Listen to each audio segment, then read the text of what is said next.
It is Monday, and welcome to Marvel Multiverse Mondays, where we will be covering episode 5, the big shock at the end of WandaVision. Today, I'm joined by Kyle, co-host as always. He's drinking a Dr. Pepper, but he is here. And also joining us is Christine. How are you doing? I'm doing all right. How about you?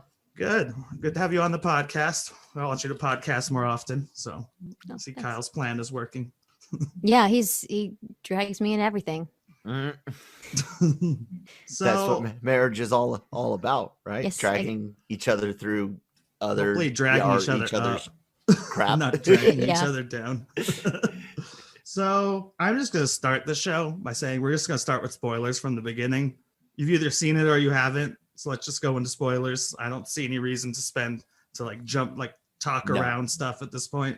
So if you don't want to hear what happened and you haven't watched it, you can turn off now. I forgive you. and just come back after you watch it. Yeah. So episode 5 is a very special episode for several reasons that we'll get to. Actually, let's start with that. What do you it's mostly referring to the dog, right? Because usually a very special episode is a reference like someone getting cancer. It's usually a bad thing, where it's like, we lost your Uncle Joey, or someone has cancer, or so that's why I took it. Sparky dying was a very but we'll get to the very specifics. Yeah, and that's when Sparky. the music changes and the tone changes again, and yeah. I figured it could also be the twins growing up so fast, but I think it was referencing The dog, yeah. Yeah. So this is the first episode. We start with the cold open before the in-show credits, because we're finally in the era where they started doing cold opens. And this one, of course, is them trying to keep the babies quiet. Vision fails by reading Darwin to his baby, which, evolution, mutants, that kind of thing. And Wanda, for the first time, she can't control something in her world, where she's like, why can't you do what I want? For the first time that she's cognizant of. Yeah, that's right. She's like, why won't you do what I want? And then when another interesting thing, when Vision grabs the binkies, because they're trying to shut up the kids, he has them in his neck like Frankenstein bolts, because he's in a way a monster. He's a creation more than a monster. Other than Agnes just shows up out of the blue with like, I hear you guys need a babysitter. And Vision, this is one of the scenes where Vision is starting to get very suspicious. I mean, even past last episode. And he's like, well, how did you know that? She's like, uncomfortable pause. Like, I heard it with my ear, my ears or whatever. And then let's see. And then Vision really starts to freak out when she's like, should I take it from the top? After he snaps a little bit, like, no, don't touch the babies unless you've washed your hands. Yeah. And that's when Agnes breaks, because Agnes seems to be aware in some way that even Vision isn't aware. Is what I took from that. What'd you guys think? Or do you think she's still kind of trapped in it, or is that her being like, maybe a little bit of both? To where like maybe she is obviously she's aware by what she said, and it did throw me off. And I think that maybe it's a little bit of both, where she could be being controlled, but maybe has power herself or something. That could be a possibility. There could be other possibilities, but that's just what popped in my head when I first saw it. That's what I thought too. What do you think, Kyle? I really don't think they're going to stray too far away from the regular Agatha Harkness character. Yeah, neither do I at this point. Yeah, we're getting a different version of her in disguise, air quotes, since people can't see me doing it on the Zoom meeting. That's but when it comes down to like who she's the fact that she's working with and or for someone else, I think will remain true. The fact that she is more cognizant than she's letting on will be true. Like I said, I think it's going to be Agatha 100%. Just this Agnes version of her instead of the old lady babysitter we got in the comics. Did you ever notice this from an earlier episode when she says the only way, what's her husband's name again? Ralph. Yeah, I knew it was, I thought it was Ralph. I'm like, no, that's not right. She's like, the only way Ralph would know our anniversary is if there was a beer called June 2nd. And June 2nd is actually the date of the very first Salem witch trial. Yep. Which is an interesting Easter egg. I don't think we discussed that yet, but that comes from the first episode. I don't know if we discussed it or not, but you know my opinion. I think this show's it's very, very, very, very magic based around Wanda with tech stuff, mostly focused, I think, on Monica. I don't know. What do you think, Christine? Say that again. I'm sorry.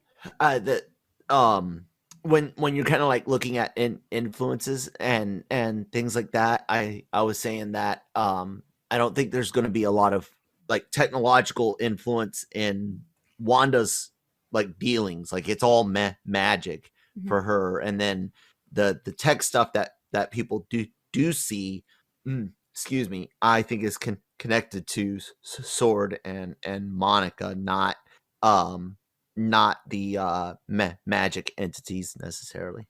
Yeah. Because continuing with that, and this ties back into the opening credits for episode 2, which we've talked about before because of the Grim. No, is it just he's called the Grim Reaper, right? Or is it just right. Reaper or something? We see his helmet in that one, but we also see a sign for. Oh, well, first Agnes calls herself Auntie Agnes. Mm-hmm. You know, when she's like, Auntie Agnes is here. And we see an ad for Auntie A's kitty litter in the second episode. And as one of the Easter egg guys I was watching said, he's like, that's because she's full of shit. But that scene being, we'll talk about as we go through the episode. I am leaning more into the nightmare theory than Mephisto at this point. But we'll go, not nightmare. Oh, is it night? Yeah, Grim Reaper, nightmare. I have notes about it later. So Vision totally notices, like, should we take this from the top? Then the twins are suddenly 5, which my friends freaked out when they saw that, but I'm like, she was pregnant for like 10 hours, man. Of course, like they're suddenly older. I did not see that coming. And I think that was them. I don't think that was Agnes, but you could see it either way. What do you guys think? Yeah, I think it was the kids. I think the kids did it. And honestly, as a parent, I would be relieved in part, especially like with the baby years. It's like, oh my God, I want you to grow up so much. It's time. Let's go. So part of me would be like surprised, if I were Wanda, but then also like relieved, like, oh, thank God, the worst is over. It does bring to mind the line later on where she's like, I'm okay that you grew up, but how'd you learn how to, I wish you hadn't learned how to walk so fast. Cause she's like, comes across them in the kitchen. So Agnes isn't surprised at all that they've aged up. No, she even says, kids, you can't control them no matter how hard you try. Yep. I find that interesting because of the stuff she sprays. I thought that might be important. What do you? Yeah. A growth thing, or to like set them up later for just what she needs them for, or magic. Yeah, magic. I think it's something to help grant more control over the kids. Yeah, I didn't even see that. Yeah, I noticed it the second time. She's like doing her routine, and then suddenly they turn around. She's like misting them with lavender or something. You're like, that's kind of weird. And she makes this is what's interesting about this one. Since they're in the 80s, they can make more sex jokes. She makes a pretty dirty sex joke about her and Ralph and using the during their lovemaking. I was like, yep, we're in the 80s now. Yeah, yay. Anything else about that scene you guys noticed? Any Easter eggs? So basically, take us through probably scene by scene, and at the end we can jump on the biggest shit. There's the guy over at New Rock Stars that noticed. I watch him. The red haze over a lot of things, including scenes with Agnes in it. So red haze, I like like his a idea discoloration? That the red haze is signs of more of the hex magic gathering. Which we'll get to that, but you were absolutely, the minute later Darcy calls it a hex, I was like, Kyle got it right. I mean, it might mean something else too, but you nailed it. So I didn't notice. Avoid that word when talking to Kyle. The word right. Avoid it. Like, yeah, Kyle had the had that idea, but like when I don't know, it just. Well, how about I say he got something right for once? There you go. Cam and I were so right on the cantina. It was not even fun with Mando. yeah. That's because that seemed to like Disney themselves seemed to leak so much stuff about that show. Well, not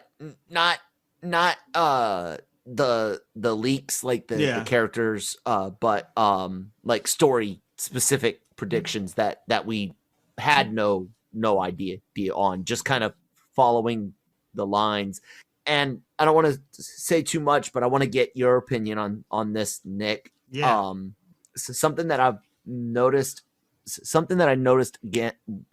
again recently, in real life, real, air quotes, real magic outside the number bubble? one. Oh, yeah. No, the number one thing is always misdirection. Mm-hmm. That's the very number one thing in my hand. I have, and while everyone looks at the thing in your hand, you're palming something and out of your pocket or from behind the table or Jimmy Woo magic. right. And so I really, dude, like from tech stuff and Hayward to Monica, Dottie, Ralph, the missing person themselves, I think is no one special. I think it's all misdirection, and there's only two like truths, so to speak. There's the puppet master, and then there's what we're seeing Wanda go through. What do you think about that misdirection connection? Agree. Even just in general, attacking comic book fans, there's been very intentional misdirection. Whether that's why our theories keep getting destroyed. Like even as fans, they're like, everyone's gonna think it's this, and then it's not. But I definitely agree, especially after everyone's convinced it's only Wanda. It's like, as a fan of Marvel movies and just sci-fi movies in general, as Wu says, that's an oversimplification, and it's bullshit. There's something. We'll get to the line later, but later in the episode, Wanda even says when Vision's like, I don't remember anything before this, even Wanda's like, I don't know how we got here. Yeah. So someone's helping her to trap her within her own thing. Even I think very well we're seeing her true powers, and she could literally later in the episode, she talks about she's listing things. She's like, oh, am I mowing people's lawns and getting to the dentist in time? And I'm like, I think you are. Yeah. Because you're super powerful, but I still think someone's playing with you to get you to do that, whether it's just Agnes or Mephisto or Nightmare or any of those guys. The opening credits are really interesting and terrifying. I never wanted to see Vision as a baby. That was terrible. And then the pictures of Elizabeth Olsen are obviously actual pictures of her as a kid, but one of them that has her posed in front of what looks like ruins of a city. It is like, the that's Sokovia flags on it. They photoshopped. That's why I figured.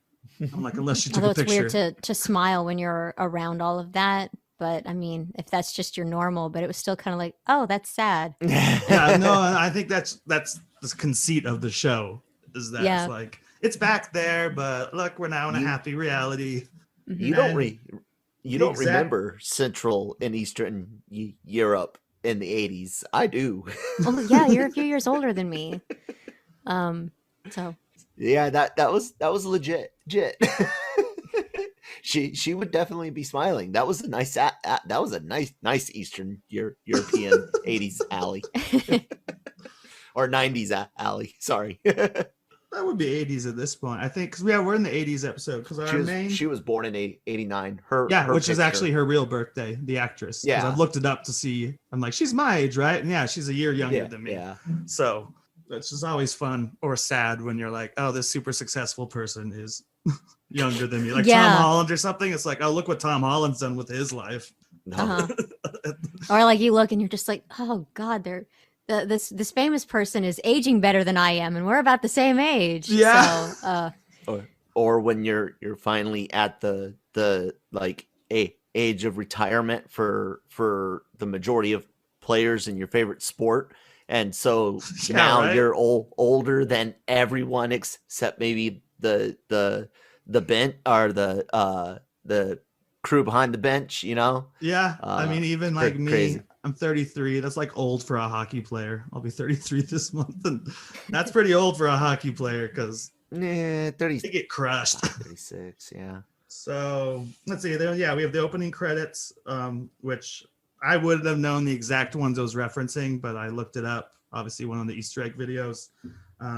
Family Ties is where they get the painting part, which of course our paintbrush here is obviously being controlled by Wanda because it has the red glow. And then Growing Pains is where the pictures come from. And I'm like, I used to watch Growing Pains reruns like after school every day. I don't think I've seen Family Ties, but so after that, we shoot to outside. I like this. What do you guys think about the episode? Last week was all outside. This week seems to split at 50-50. Would you like to see that going forward for an episode or two? Or would you rather see more outside and less in show? Or I say the outside, I mean both. Outside the dome. Yeah. Yeah. Yeah, I like a little bit of both. What about you? We have a 90s and a 2000s episode left. They might just be split, or we might lose a little bit each time. I'm not sure. I think it should slowly shift to more widescreen. Well, I think we're getting a widescreen. Like over the next few episodes, it should be more and more of us being able to see. Oh, more widescreen even within the show when it's not widescreen yet. Like we saw a lot of this episode. Right. We should be getting progressively more as we'll get to my theories later. Cool. So we're back outside with Monica Rambeau, who's talking about she felt Wanda's pain and grief, which again ties back even into her own grief about losing her mother while she was snapped and neither of them being able to say goodbye to each other. But yeah, obviously Wanda is functioning almost entirely on a little bit of greed, but greed that goes with grief. You know, she's taken over a whole town. She's even like making her husband forget shit and stuff, but it's because she's trying to work through trauma, which we've also seen in Endgame with Thor feeling like he wasn't worthy because he failed and he's a drunk and stuff, but he's still able to be worthy once he realizes, I let half the population die by being an asshole like a Pedro Pascal in Game of Thrones who didn't just go for the kill. But that would fuck someone up. I'd be a bigger drunk if that were. If I had let that happen. I just have to wonder if he gets hangovers like at all. Unless maybe if he's drinking Asgardian ale that Stan Lee can't even handle, maybe he gets hangovers. Maybe. I just remember the line in one of my favorite lines in the first Avengers where Captain America realizes he can't get drunk. And he's actually upset. He's less of a Boy Scout then. He's actually upset about it. Yeah. Though I think he can definitely feel the Asgardian stuff because him and Thor are drinking that when they offer it to Stan Lee. Who basically calls them pussies because he's like, I was a D-Day. I can stop handle trying to it. scare us. Just give it. Yeah. Yeah. He was a playwright for the U.S. Army. Actual Stan Lee was? Yes. Cool. Actual Stan Lee is a U.S. Army vet, World War II, worked as wrote some might say propaganda, but did well, that was a sign of the times. It's required during wartime. People like you would write like almost like pamphlets bond or like sales, before trailers, sort of, like before the feature. Like there's like our boys at war, like stuff like that. I think at even one point he was doing not manuals, but some sort of something that like is in between manuals and like a hobby magazine. I can't remember what it was called. This some publication the Army was using for morale or something, and I guess he was part interesting. Of, I think. Yeah, I guess almost everyone served back then except for my grandpa, one of my grandpas. So it's interesting. Yeah, of course Stan Lee would have a role in that, and it's funny to see him playing a general in the same Captain America movie. I thought he'd be taller. Yeah. So we're back in the outside world. Monica Rambeau is basically the subject of tests and questions. She's the only one who's been inside the bubble and gotten out. I'm a little worried for the beekeeper at this point. We haven't heard anything about him getting out unless she somehow rewound it enough that he never went in. Maybe. Yeah, that's true. Otherwise, I'm really afraid for that dude. He's being mind controlled somewhere, or he's dead. Yeah. Like she erased him completely by rewinding. I don't think we will find out what happens to him, honestly. I think, what do you guys think? What do you have any theories of what, like, do you think he's dead? Do you think he's, I don't have any theories, but like I am, wondering, and I'm wondering if they're going to give any information on it or just kind of like be one of those like, yeah, we're not going to talk about it just to mess with you guys. Just Agent Franklin. Who cares? Yeah. I don't know. It could go a lot of ways. I think what I would do would be for comedic and dramatic effect, which is when she said no, show him being shoved into another universe with some Marvel bad guy that we know from the comics that's real obscure, right? Yeah. That isn't necessarily going to be a big part of the MCU, just to play on the multiverse idea. Yeah. So I would say maybe take not this villain specifically, but this obscure of a villain, Holocaust. Do you remember him? X-Men villain. I'm not as good with the X-Men as the rest of the MCU. You're my X-Men expert. He's very Wild Child, Sabretooth's kid. Okay. I've like read an issue with Wild Child in it. Something that obscure, but that comic book fans would know. I would show just a scene with him being like, "What the fuck?" Where like Monica got pushed out, he does too, but he ended up getting pushed out elsewhere. And when he pops out, there's fucking like I said, random DC Marvel villain. The introduction of Doctor Doom is done that way. Hello. Oh, God. I'm trying to look at my characters behind me to see who I would what character you'd put, who I would pick. I don't know. Doom. Doom that would be funny way, like funny. A silly way to introduce him, like Latveria. Like a post-credit sequence. The beekeeper's like, "Where the hell am I?" Yeah. He's like, "Welcome to my castle." Is it Latveria or Latvia? Which one's the real one? Isn't Latveria the movie? I don't remember. Latvia is the real one? Okay, so then Latveria. I don't know. Doom. It's been a long, just like Christine Latveria said, I blocked most of that movie from my head, exception of the Chris Evans scenes. It's the comics.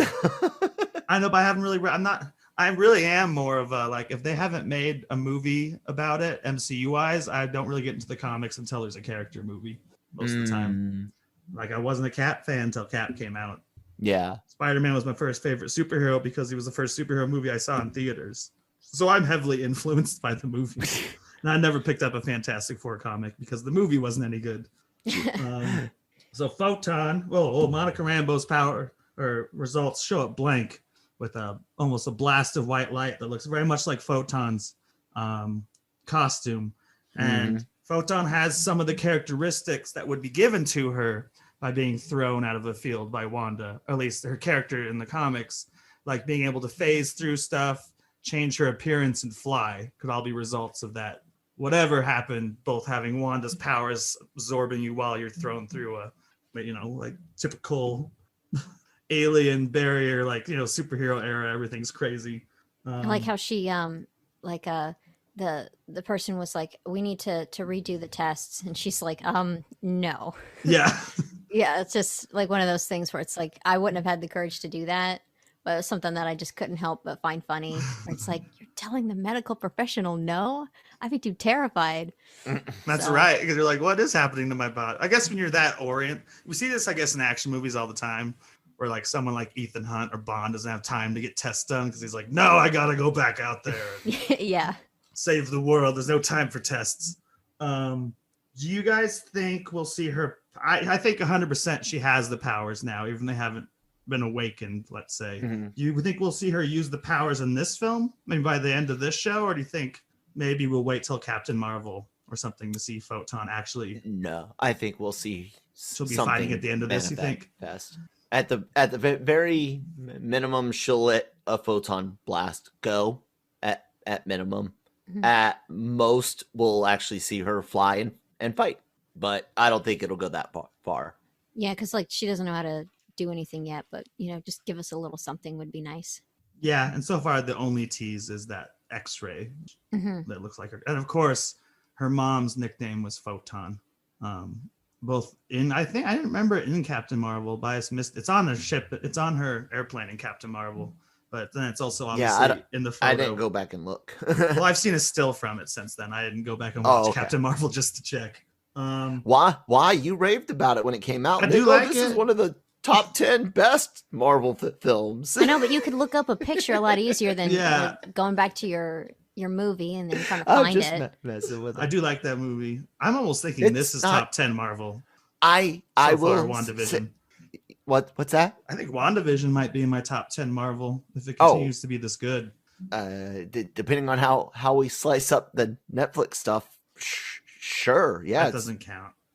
What was I gonna say? I was messing with you about the thing, Captain and Marvel. then you said Captain. I was saying that movie has actually been one of the few Marvel films to like remain steady. Like it never my rating of it never dropped. I think it's for most people too. It's just no one likes it more these years later, and no one hates it more all these years later. Yeah, just like they gave us a Marvel movie. It wasn't the best one. I liked it. I'm still probably its biggest fan out of the LRM group. I like the Skrull stuff. Yeah, Skrull stuff. From there we go to a director, Hayward, who is still a suspicious fellow, but might just just might be the boss jerk. Again, lots of misleading us, as you said earlier, Kyle. And he's giving his big speech, and I like the line where Jimmy Woo's like, Monica, Jimmy Woo, and Darcy are all hanging out in the corner, and one of them says, starts to say he's such a dick as Haywood says terrorists at the same time. So it's like he's such a terror. I don't think that's kind of there's a misdirect if you even notice it, but actually my friend Andrew was like, no, they're covering the word dick because maybe you can't say that in Disney. And I'm like, they've said worse in other Marvel movies, I think, but not on Disney. I mean, Simpsons is on Disney Plus. Of course you can say dick.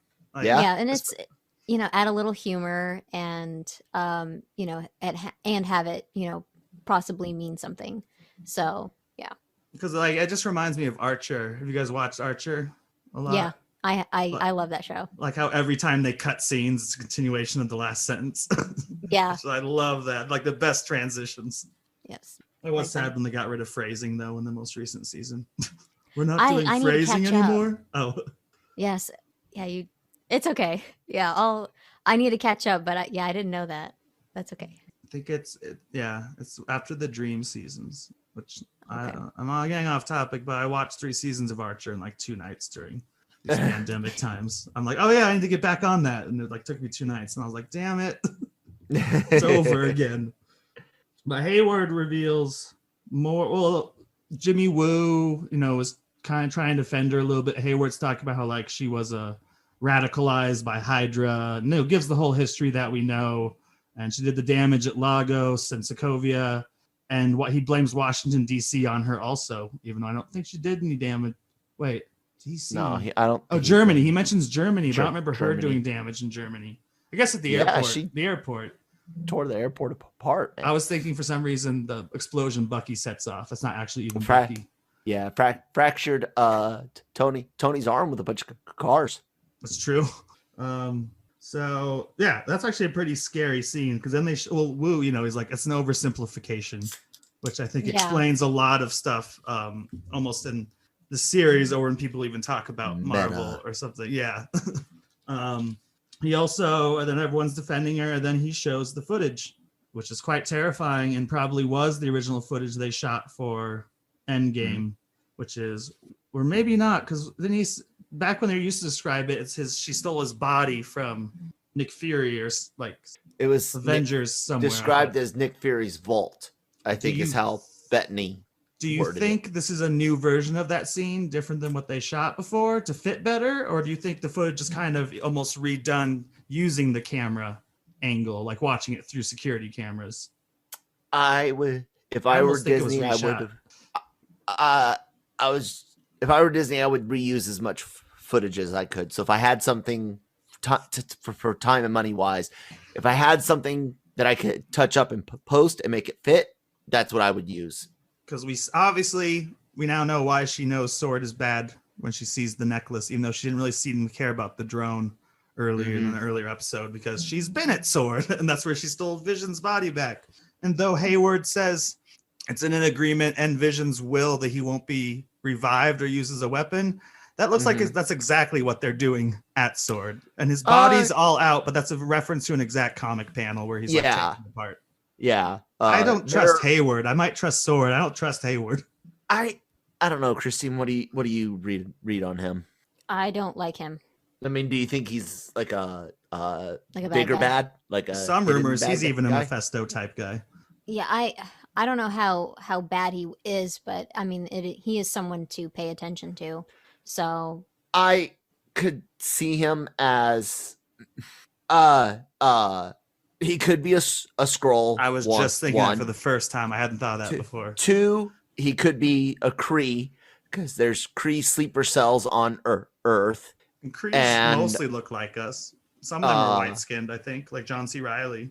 Yeah, right. John C. Reilly's not Kree. He's Xandarian. Keep confused. I think keeping Xandar is the Kree homeworld, but no, we saw the Kree homeworld in Captain Marvel. Right. I do think he's a bad guy. I'm just not sure if he's a comic book bad guy. You know. I'm actually giving a new guess. I liked your Skrull guess, because maybe something is going on between different Skrull factions, who of course are helping with Sword. But because not everyone's gonna just like what Talos is doing.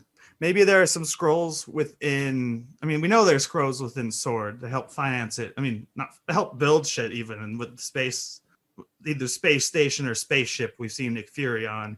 But what if they're not all happy with Talos's vision? You know, yeah. Like they still are from within his group of Skrulls. They're not a new group that's coming in. But I mean, I could see this leading to Secret Invasion. It's like I could see it leading to a lot of shows. Yeah, I could see Hayward. If he's that not revealed in this, Hayward will be back in other shows as a dick. Where maybe some of the Skrulls are like, why should we push on for a new homeworld? We can just take this one from the humans. Or why are we even hiding from the humans? Like, it's almost like the angels in Dogma, where they're like, fuck humans. We were made first. We don't even have junk. He loves them more than us. Good old Loki and Bartleby. Love Dogma. Then, it's interesting. We'll have to.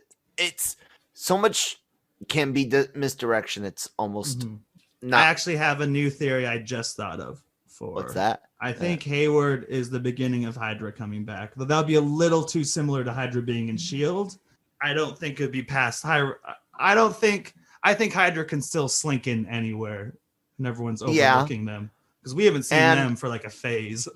I thought for one moment, because of the Vision stuff and the fact that he doesn't tell Darcy or Wu or anybody about Wanda stealing Vision's body, nor does he tell them that until they had Vision disassembled like that. You know, we don't know if they were trying to replicate the synthezoid flesh, like for an altruistic, type thing, from the healing stuff that it was originally designed for, to like body armor, blah, blah, blah, blah, blah. Or if they were trying to figure out how to revive him. We don't know. Well, what do you think Sword was doing with Vision, Christine? Something not good. Clearly, that's so messed up. I mean, he had like what is it called? Well, he had in his will like what he wanted done Don't turn me to into him a and weapon. what not to do to him. Yeah. And it's kind of like what we humans have done in medicine. Like they've studied someone without permission, or stuff like that, where it's just that's just not right. Ask permission. If you don't have permission, then the answer is no. So it was really hard to watch because that was really creepy. So yeah, and we get the red eyes and shit for like the first time. I just want to know why 5 years later they were still messing with him. Maybe they just stole it. Maybe they like took it when maybe not. That's right. Though I didn't think of that. There was a 5 year. Body would have just been laying there, and Wanda would have been snapped and come back and been like, "I watched Vision die, but where is he?" Like, I didn't think of that. Yeah, they've had him for 5 years.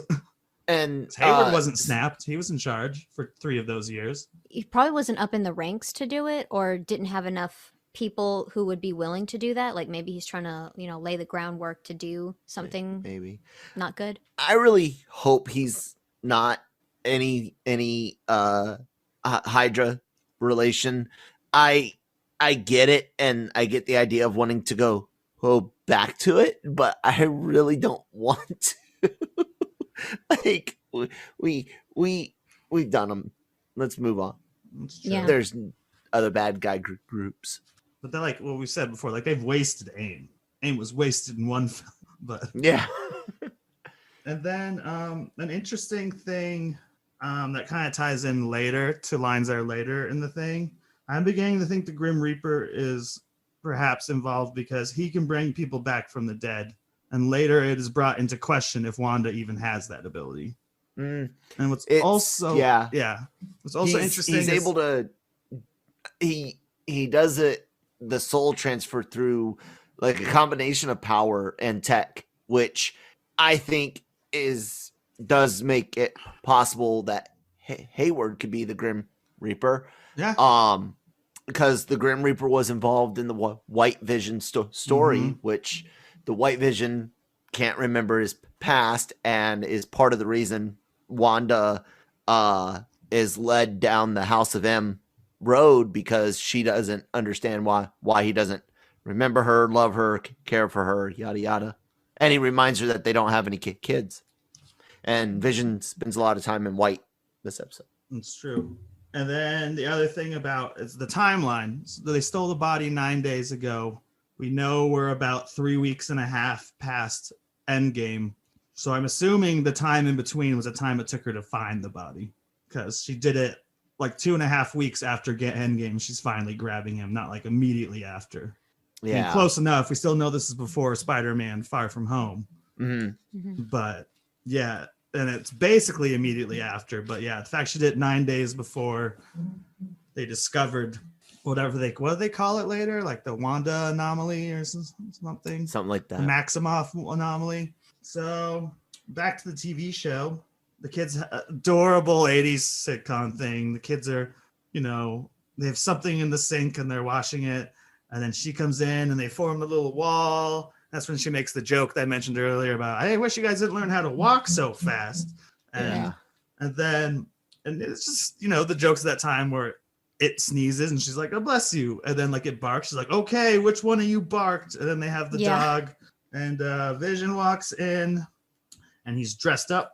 And she's like, why are you looking so nice? He's like, well, I just have a feeling that someone's going to drop by with exactly what we need, as Agnes walks in with the doghouse. And this time she has an excuse in her first sentence where she's like, I saw it from my kitchen window. Whereas last time she was kind of caught off guard by Vision when he's like, how did you know? And when you tie this into the ending scene, it almost feels like Wanda's controlling Agnes, I felt. Because it's like Wanda's wish and Agnes shows up, where when we get to the end of the episode, when our very special character shows up, she's like, I didn't do that. And Vision implies that she did do it every time Agnes showed up. So that's something to think about. Let's see.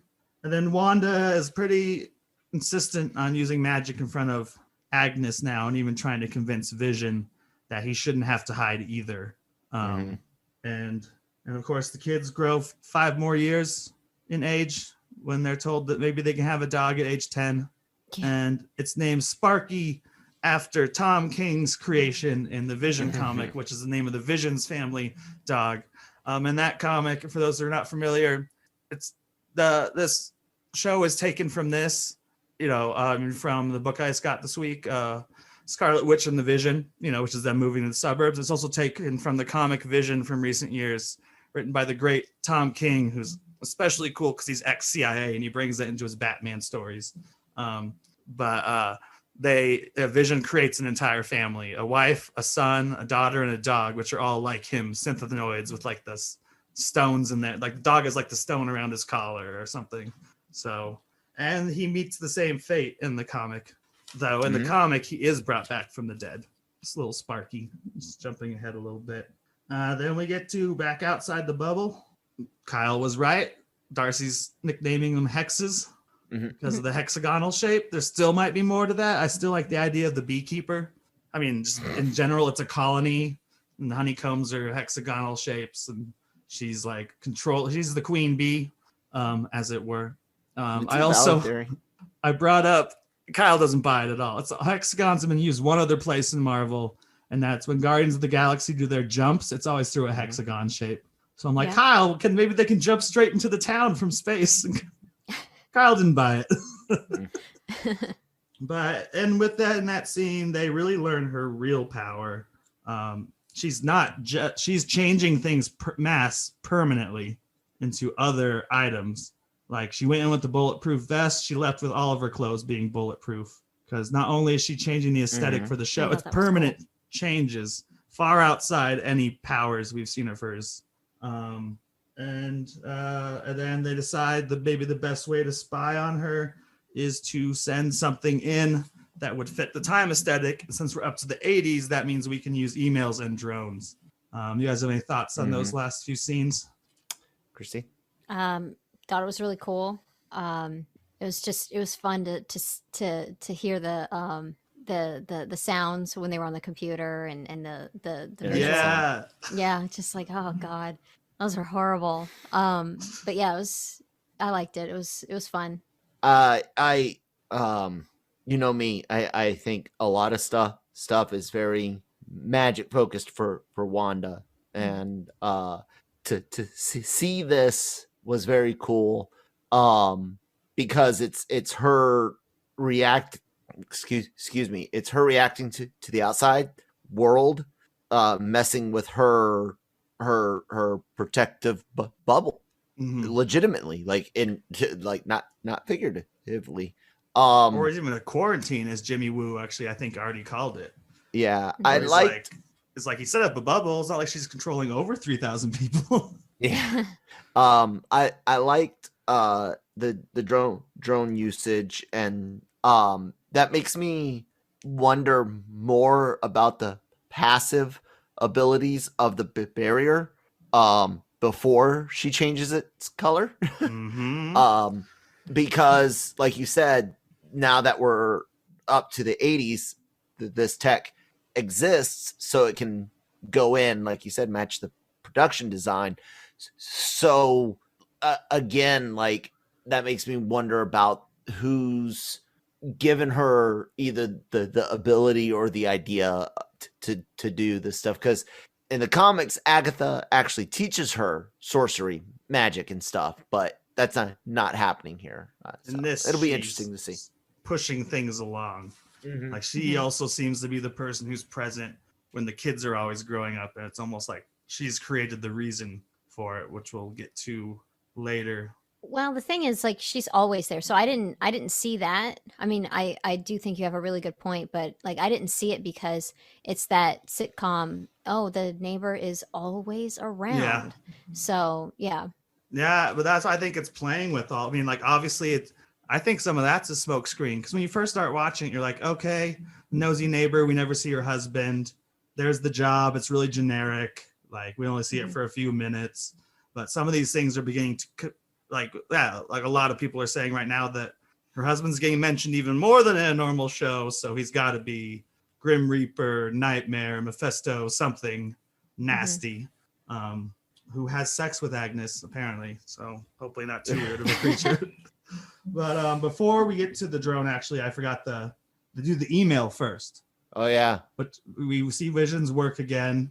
You know, the cheesy jokes about like, do I need a letter opener like for this email? Like, and then Vision, when the email comes through, which is sent by Darcy and is about the effect, everyone just starts chanting it. Like they're not even all looking at computer screens. They're just all chanting it like it's almost new code introduced into whatever magical thing is going on.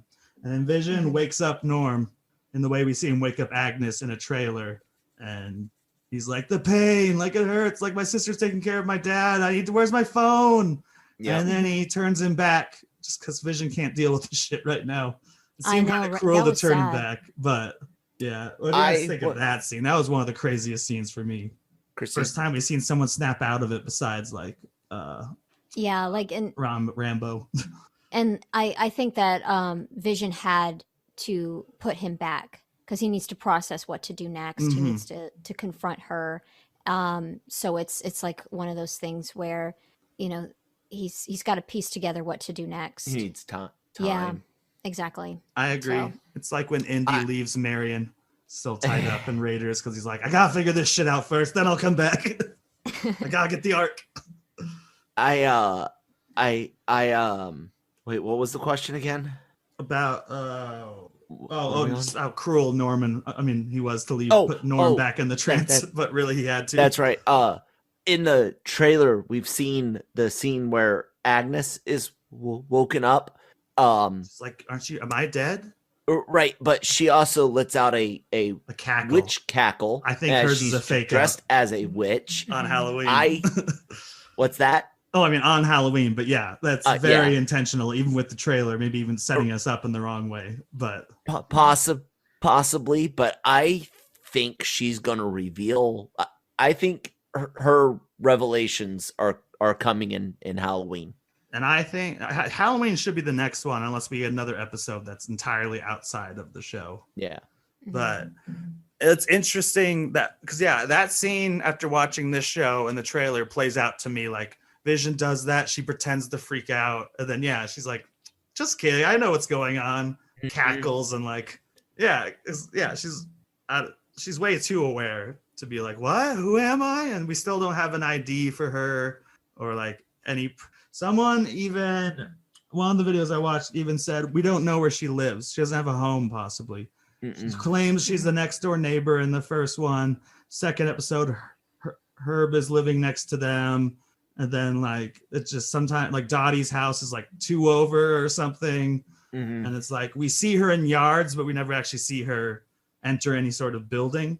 So perhaps she's just as outside as Monica, where it's like, she doesn't need to pretend to live in a sitcom house. She can be living anywhere within that bubble.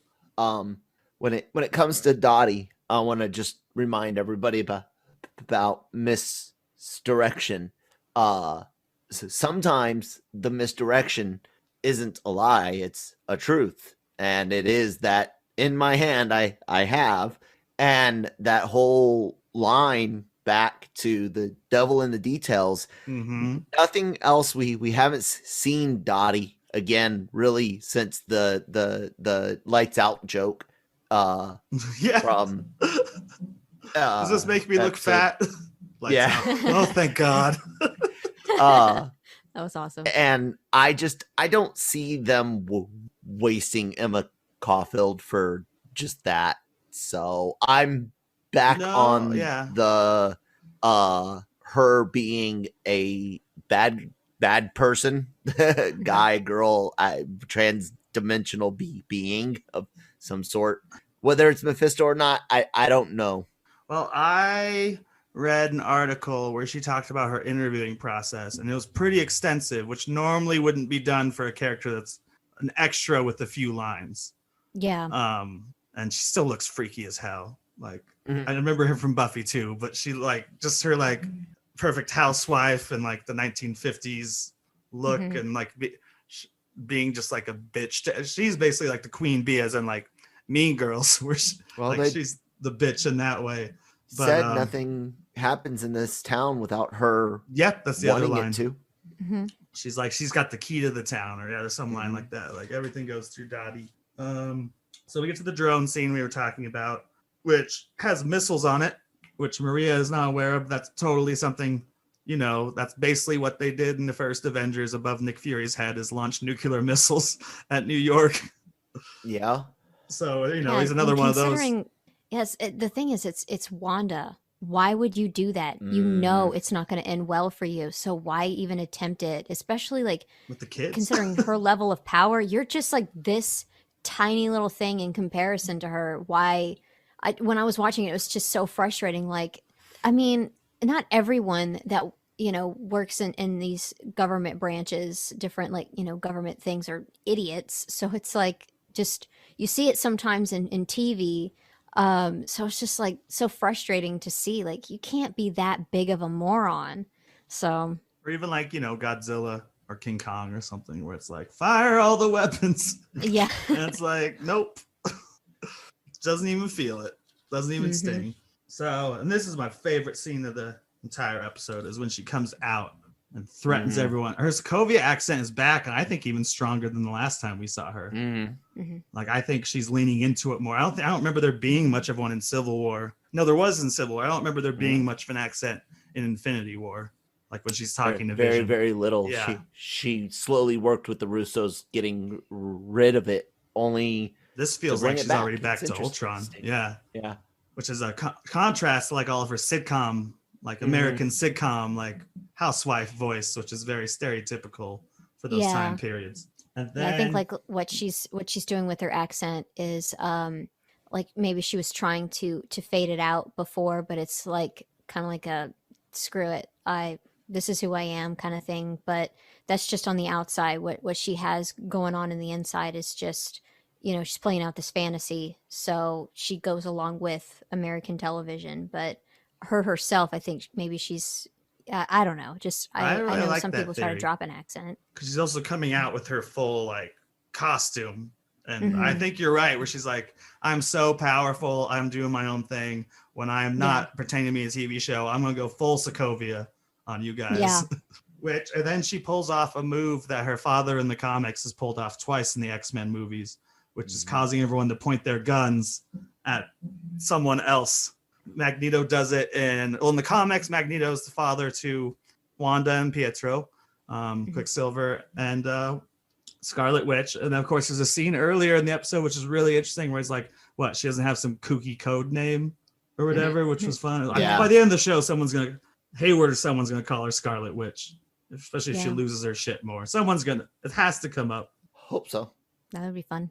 I always liked the way Spider-Man did it, where it's J. Jonah. It's the press assigning someone a name. It's because no one's going to be I'm the Green Goblin.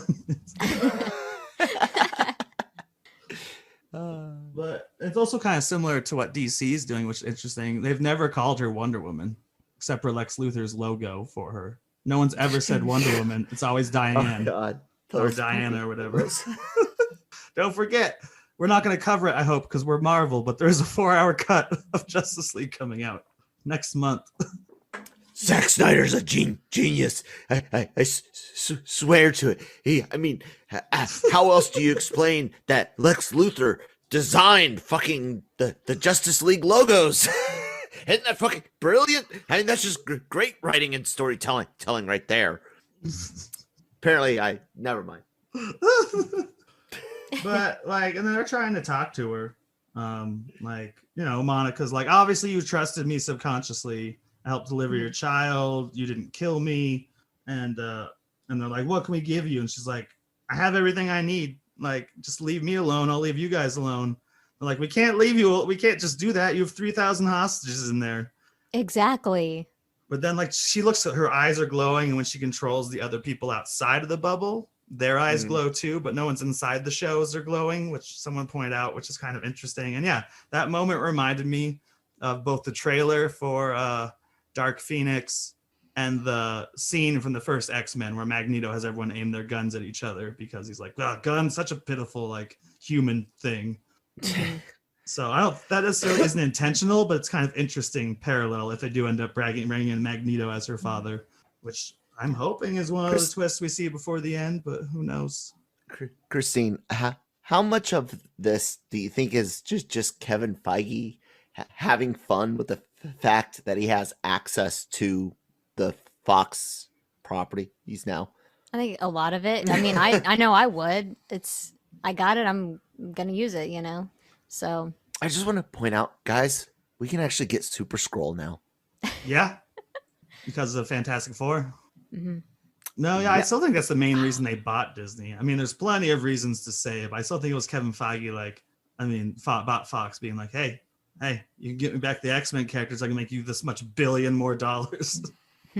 I still say Sony, you guys legitimately from a business point of view, academic pedigrees don't mean crap. I don't bring up mine as a I know this, only that I at least have a minimum understanding of economics and trying to keep your business in the black. And so Sony, you guys are not going to make $6 billion off of Spider-Man in the next 5 years. So unless you sell them, and if I were you, I'd sell them. So.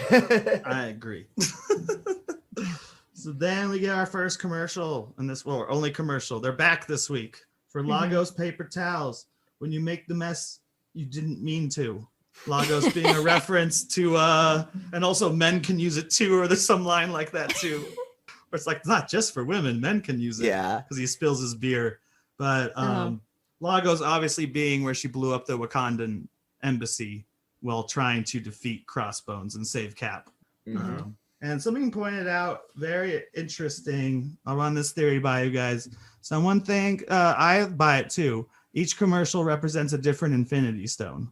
The first time we see the toaster, which has like a red dot on it. So that's Mind Stone. Then we see the watch, which tells time, has a green Hydra logo on it. So it's the Time Stone. And then we see the Hydra Soak. I looked at it. It's not even in a rectangle box. It's in a square blue box. So the Cosmic Cube / Space Stone. And here we have Spilt Red, so Reality Stone. And there's also a theory, a new theory this week I want to talk about later, that someone thinks the reason everyone's orchestrating this is so that she'll recreate the Infinity Stones. Oh. She might have to do that to bring Vision back all the way. And maybe they're pushing her. Maybe she's able to recreate all of them and someone else. Because, Thanos isn't the only guy in the galaxy who's like ultimate power. Yeah. So what do you guys think about? Do you think, am I crazy looking into it too much with those 4 stones? Or do you think? I don't think you're crazy. And I don't see much of anything. I miss a lot. So, when you say that, it's just like, that's pretty cool. And now that you say it, I can see that. So Kyle, what do you think? I think I shared that theory with you on Slack. Yeah.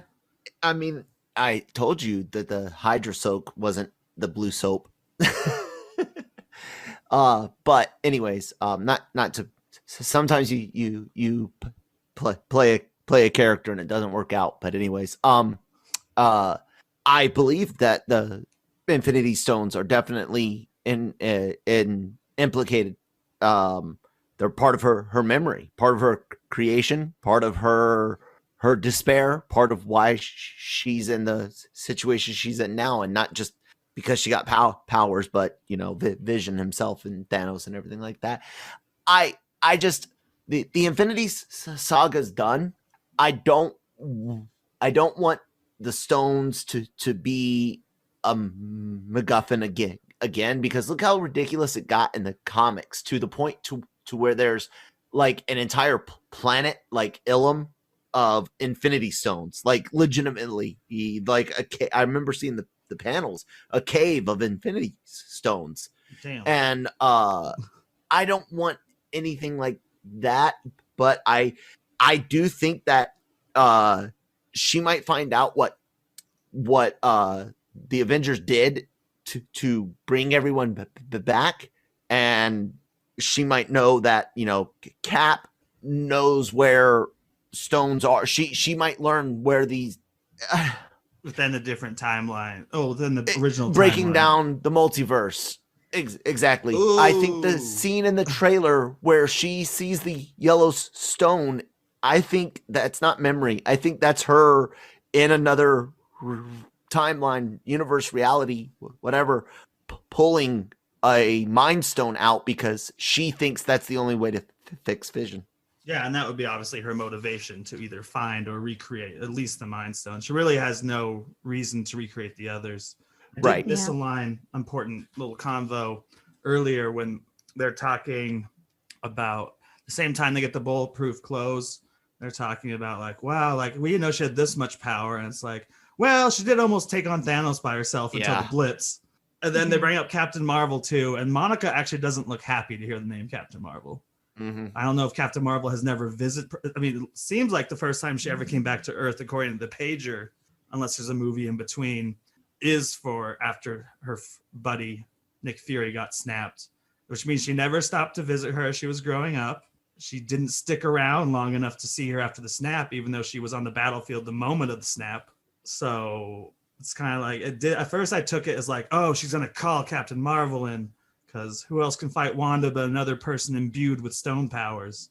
But I think Kyle didn't like that theory as much, and I'm not leaning that way anymore either. I think it's more of she has some spite for Captain Marvel that we'll see play out in the Captain Marvel film.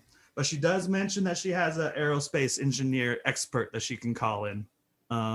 Any theories on that? I've seen everyone from Ironheart to Reed Richards mentioned as who that could be. I think it's what the New Rockstars guy said. I like the idea of the Actually, scroll. didn't watch his. A scroll? I think it's a scroll. His was the one I missed whether it's, this week was New Rockstars. He said he thinks it's the little girl Talos's daughter. Oh. It could be. It could also be the science like officer 20, that years. the science officer that she met when she was a little girl. We don't know how long Scrolls, lifespans. Science officer died, remember? He pretended to be Jude Law. Oh, no, he pretended to be Captain Marvel when Jude Law came in. And then was that the science? Okay. I think that was the science. Okay. Then there were only two of them left, the husband and the wife. Then it would probably be the little girl then. That would be cool because she would be about the same age as Monica. Depending on their life cycle. Yeah. But like they were both little kids in that. Cool. So Lagos paper towels. The mailman. I'm getting more and more suspicious of the mailman. Why? He's on the board now. I know, but I think he's the witness protection person, maybe. I know because it's no reason for him to show up twice unless he's important. Because the first time he shows up, it's really out of the blue. There's no conversation that leads the plot forward. She just pretends to shoot at him like someone who would be in witness protection. Which is like, and this time he comes along to do a lesson thing where it's like, oh, your mom has everything under control. So I don't know what his deal is. Because if you say he's on the board, then he shouldn't be someone like Mephisto or Grim Reaper or something. But unless he's weird. Being possessed. Yeah, I don't know. Any other thoughts on the mailman? It weirds me out when they came back. There's something there. I can't put my finger on what just yet. He seems to be aware a little bit too when he's like, your mother has everything under control. Yeah. It's like, yeah, she does. It's like all the little innocent statements on this that could just be innocent statements, but are hopefully clues for all of us. Because then we get to the part where Sparky dies. And this is one of the points where I think Agnes is trying to get them to grow up more.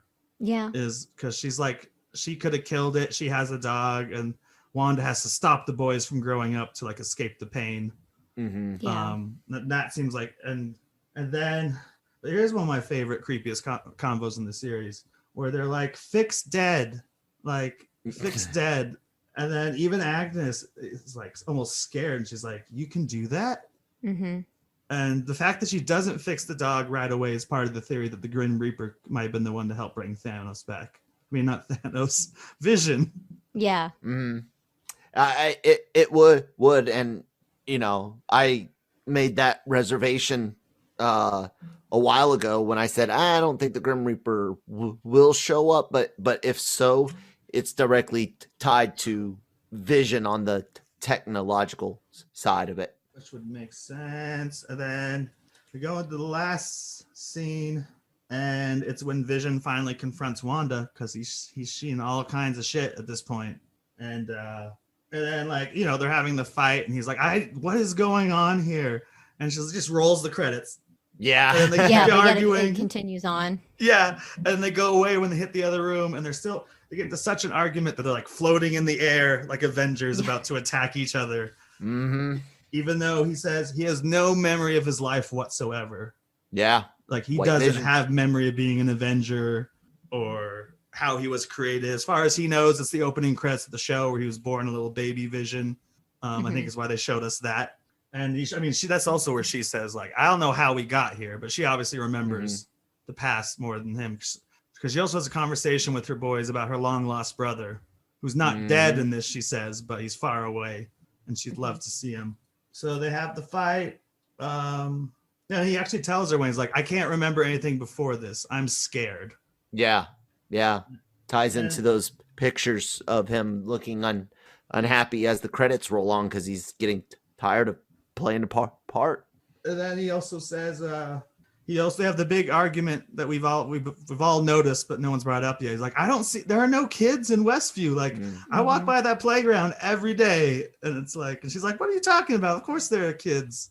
And I was trying to look at the Halloween clips, and it's hard. There are kids in that, aren't there? It looks like there are some, which could be her having lost control for a moment, because we know there's going to be some MCU widescreen, I'll call it, to separate as far as what we're able to see as aspect ratio. MCU reality. Yeah. Which determines the year, basically. I think maybe there's that line in the trailer, could be misdirection, but let's fight for it. Vision says, like after our house. she Like, says, this is our home. Right, which is obviously taken from an earlier episode and he hasn't said let's fight for it yet, so it's obviously an odd cut, but still, I think maybe we're gonna see her lose control. We know they're gonna ram that vehicle into the barrier. The barrier's red now. We forgot to bring up the barrier. Seems like you can't penetrate it at all now, which is the part in the trailer. They slam it with basically what Monica asked for in this episode. A moving tank that would protect their brain waves from like photons and electrons and stuff. Because I didn't see the face though, Kyle. Remember how people were talking about maybe I looked very closely the second time. I didn't see Mephisto's face or anything. It's just Scarlet Witch red, or Scarlet, I guess. So far the only legitimate image of the devil is in Loki. Yeah, the Loki trailer. Well, I lost my train of thought. I was going to say something before we got to the final part. Because the final part... We had just backtracked to something that had happened on the outside, and we were going back to the towards the ending, towards the big...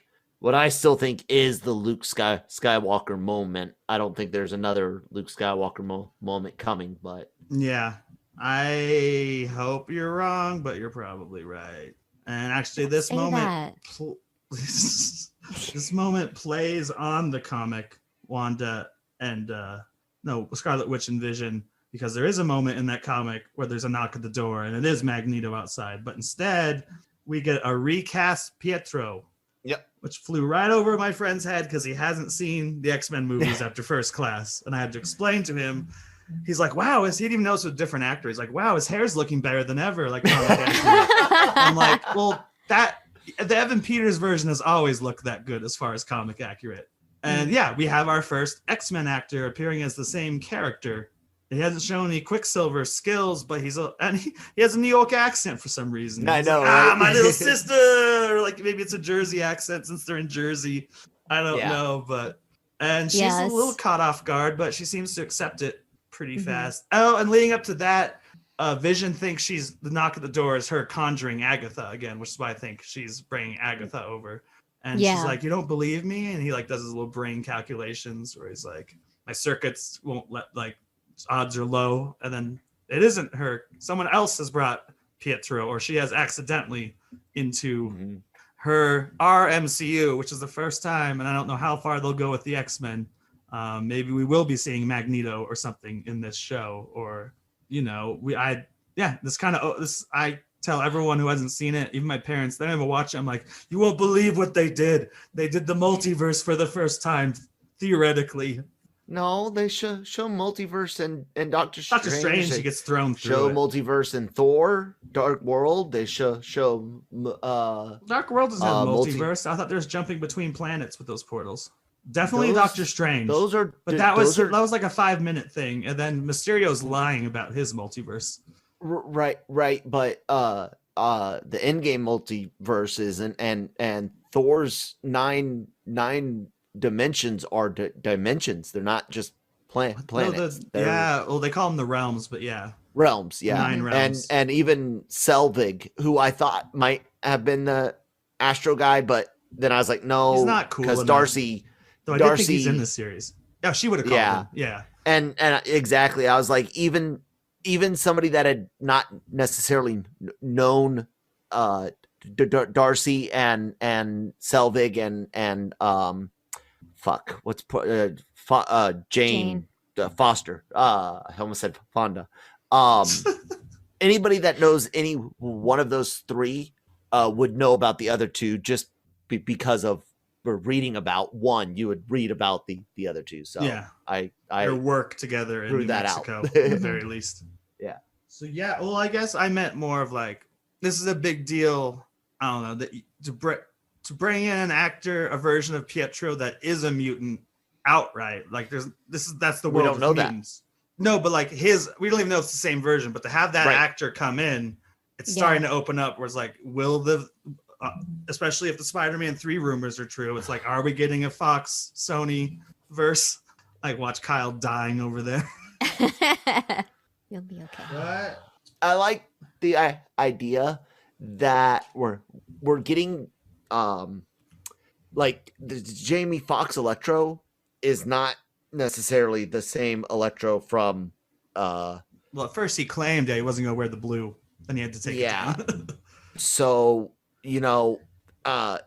there's a lot of meta humor and meta reference and not just fourth wall, but fucking like fifth wall breaking. Yeah, I guess. Well, even with the show alone, where it's like when the credits do roll, it's people who worked on WandaVision who are working on the show within the show. Yeah, Same names. So it could legitimately just be that theory I brought up in Slack, where I was like, what if, because Aliens exists in the MCU, the movie Aliens, which is a Fox property. What if our world, where the Fox studio made an X-Men movie, is where she steals it from, and she steals Evan Peters and casts him as Quicksilver because he was Quicksilver in our universe's Fox Studios X-Men. That would be like the ultimate. She also loves the Deadpool films, so she manifests him into the universe during like Spider-Man 3. Here, I do have before we finish up and we'll go through our last theories and prediction, I do have a Spider-Man 3 prediction that goes against some of the stuff we've seen. I think we're only getting the villains. They won't necessarily be from a different dimension. I just think they're going to do Sinister Six, like they said, without having to explain Doc Ock and Norman Osborn, because we get it. You can throw the same actors in. We know all their motivations. Just get straight to Sinister Six by cheating and using different iterations of the franchise. Like, I'd rather that than have any other Spider-Man actors in it. But yeah, fuck Sony. So my only last theories, next week definitely looks like Family Ties, Full House, Growing Pains. Wait, no, that's this week. They talk about Family Ties, Full House, Growing Pains. The irony being her older sisters were in Full House. And there also were twins in that show that were growing up. Meta references, humor, man. Mm-hmm. And then if the Close can exit and keep the properties that Wanda gave them, can Vision exit and keep the properties that Wanda gave him, even without the stone? What do you guys think about that? Because the Close came out just as she changed them. So is Vision going to like walk out and malfunction, or can Vision walk out? We see him trying to break through the barrier in a trailer. So yeah. Nick, I I don't know, man. Christine? I hope so. I mean, it'd be I cool don't to get want to him watch back, him but die. I know again.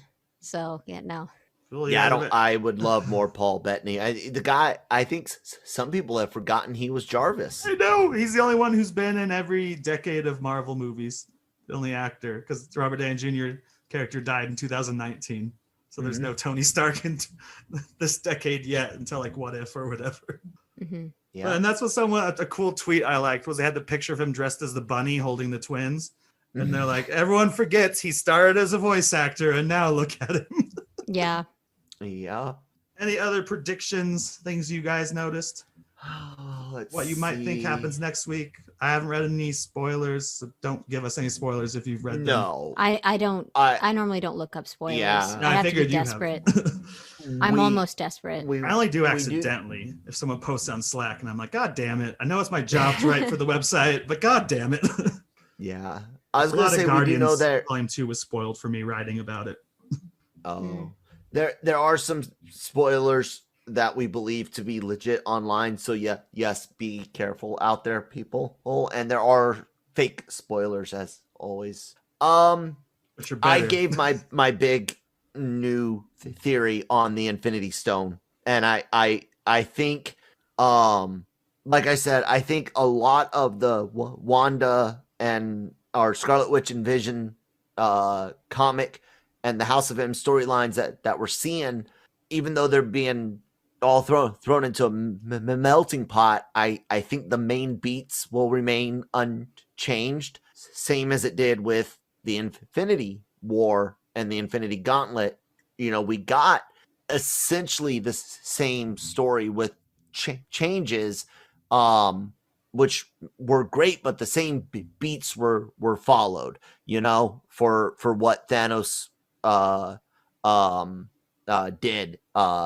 Motivations changed, but you know, the beats were still going, and I think that'll remain the same. So I think that stone, I think it's a real stone, and I think that's her for real traveling for the first time herself in between timelines, dimensions, parallel universes, multiverse, whatever word you want to throw at it. Other than that, last thing, and I know speaking a lot, and hopefully Christine has more to say too, but the mirror when Pietro shows up is kind of funky, and New Rockstars again breaks it down pretty good. There's some weird stuff going on in that mirror, possibly a hand, some weird wavy stuff around him. Now it could be from post-production CGI and editing, but it could also be a clue. I'll have to watch his. I saw his video had a picture of a hand circled on it, but I didn't know what that was from. Interesting. Christine? I don't know. I'm curious on why that is. Yeah, I don't know. It's just like I'm trying to think if there's something up with just mirrors, but you know, I don't remember there ever being a mirror shown in the show. So it's like I'd have to go back and watch and see if it's like something wrong with the space and looking through a mirror is an issue. But like with him pointing it out, like obviously when I first watched it, I didn't notice that detail. It's far out. I just kept like staring at Pietro, and I'm like, is that really him? You know? So that's just like where I was. So yeah. What was I gonna say? I don't remember. Anyways, go on. Anything else like you guys want to see happen? Like let's say next week, maybe not the whole series, but I'm looking forward to seeing what they do with the 90s. You know, I look forward to the decades every time, and you know, just wondering what they do, and you know, because I keep enjoying all the little bits, you know, enjoying like, you know, for nostalgia and from watching old shows and stuff. So I want to see. And that's something Vision noticed too, where he's like, you keep redoing everything. Yeah. What 90s shows should she rip from? I have no idea, but I don't want to. I'm looking forward to it, but I like to be surprised.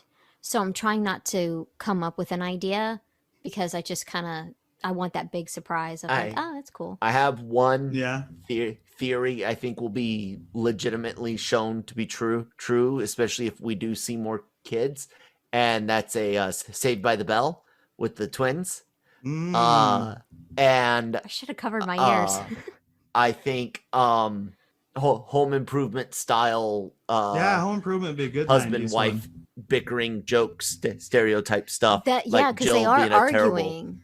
wife in Home Improvement. Okay, they're both terrible. Yeah. Tim and Jill are both terrible. So yeah, with everything kind of falling apart, that could be something. That'd be funny. Yeah.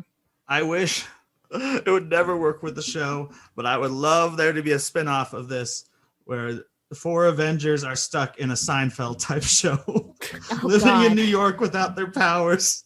Goodbye, Nick. I quit the show. And before we go, I want to thank Chill9455. He gave us some feedback. We don't get a lot of feedback here on the show. He said he would like more structure, and I hope we maybe provided more structure to the show. And if not, anyone can comment on any of the places we post these things, on the site, on Discord, on SoundCloud, wherever you listen. And we like to adjust it for your guys' needs, because obviously we like doing it, but we also want you guys to like listening to it. So cool. Are we all good on a very special episode? Oh, one last thing. That's what I was going to say. I think Sparky will be brought back, like the comic, and that might be her testing her skills for really bringing Vision back, or again, being pushed by whoever, because that's like Sparky's main characteristic in the comic. It's not just to be the dog who dies. He comes back from the dead, but not quite the same. The whole monkey's paw that might be WandaVision, in fact. Well, Tom King basically did White Vision on the dog. Yeah, that's a creepy comic, though. Yeah, it is. Hide their identities, or like murdering neighbors and stuff. That's a crazy. I recommend that book. But yeah, Kyle, where can you be found? What else you doing? You guys can find me on LR Mornings every Monday through Friday, wherever you get podcasts. We're trying to do live episodes on Thursdays. I also do the Cantina, anime reviews, some other stuff. And I still write every now and then, edit, and of course you can find me at ThatKyleMalone on Twitter, at that one, that's the number one, at that one Kyle Malone on Instagram. Stain, how about you? Do you want to keep yourself more secretive, or do you have place people can reach out and talk to you? I'm nowhere. But I mean, yeah, I do occasionally get on LRM podcasts, and so you can listen to me here, somewhere around here. So that's I'd be happy to have you back for this one. What? I'll be happy to have you back for this one in the future if you want. Yeah, it was fun. So, yay, WandaVision! All right, with that, I'm at Geeky Nick Doll on Twitter. I do this podcast every Monday. I'm on Breaking Geek Radio, the podcast, every Friday. I was on LRM Mornings 4 times this week, so I was basically the co-host all week, except for the day I wouldn't wake up early enough to do it. And I'm now writing for LRM again, and yeah, I guess that's it. And with that, Excelsior. That's it.